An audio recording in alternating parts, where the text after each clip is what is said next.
Hey guys, Chris Freeman here with another weekly Q&A, and I had a lady I've actually worked with for a couple of years. Uh, she trains out of a CrossFit training facility. They do group CrossFit classes, and as of a lot of people that I've worked with in the past, and she's coming to a point where she doesn't really feel like she's making progress and hasn't been for quite some time, and she's kind of wondering what her next step should be. She's thinking about pursuing some other training methods, which, for her particular situation, I think is a good idea. She is, mid 40s. She doesn't have tons of time to train, maybe 3 days a week, so training time is limited. And she was trying to get me to give her a solid answer on where she should go next. So this would be my answer for that. CrossFit is really marketable because when most people think CrossFit, they think lean, jacked. They can do anything. They can lift heavy weights or they can go run. And some people can do really well and they can excel in that type of environment, and a lot of other people just get smashed.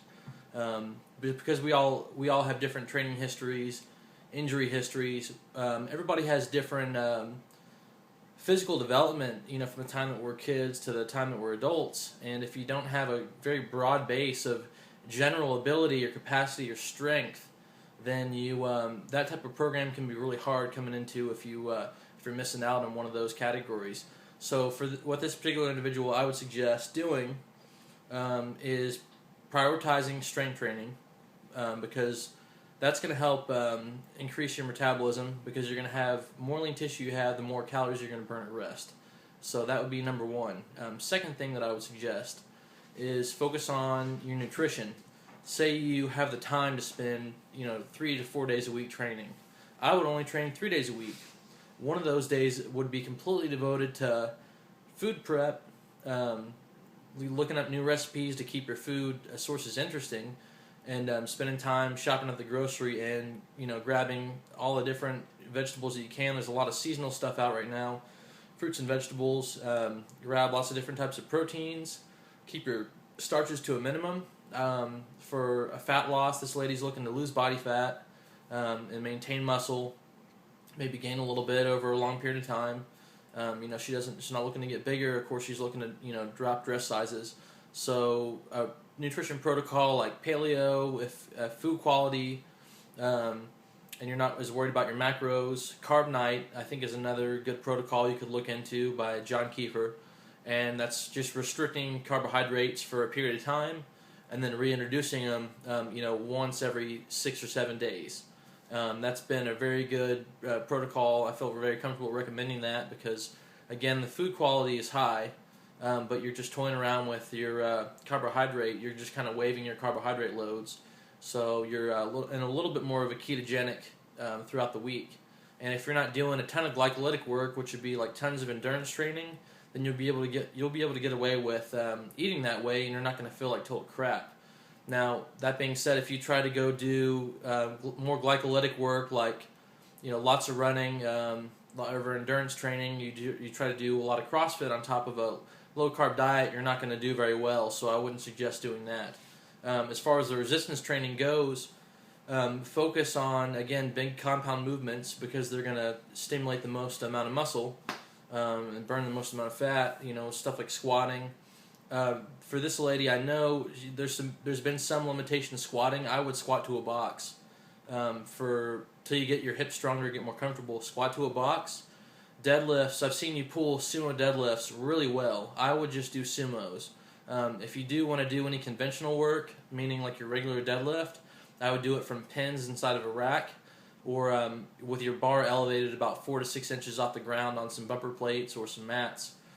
So that'd be my suggestion for deadlifts. Bench press, you should be fine doing that.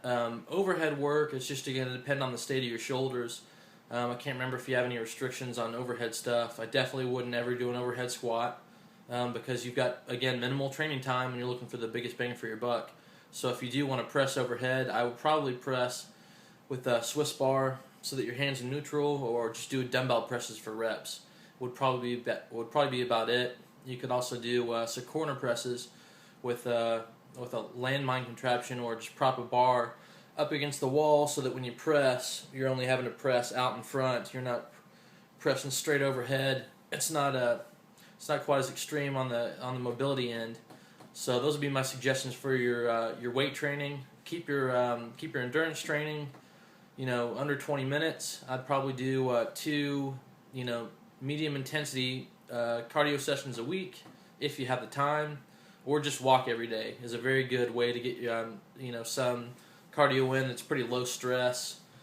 For your situation, I wouldn't suggest doing tons of extra cardio because, again, it's another stress that your body's having to endure, and the body can't differentiate types of stresses, whether it's exercise, which would be beneficial, or if it's problems at work or at home. It's all the same stress, lack of sleep. It's all as far as your body's concerned, it's all the same stuff. So those would be my suggestions for you. If it's more, I know a lot of people are drawn. I was drawn to CrossFit because of the group environment, which is awesome. You could get into some smart group training.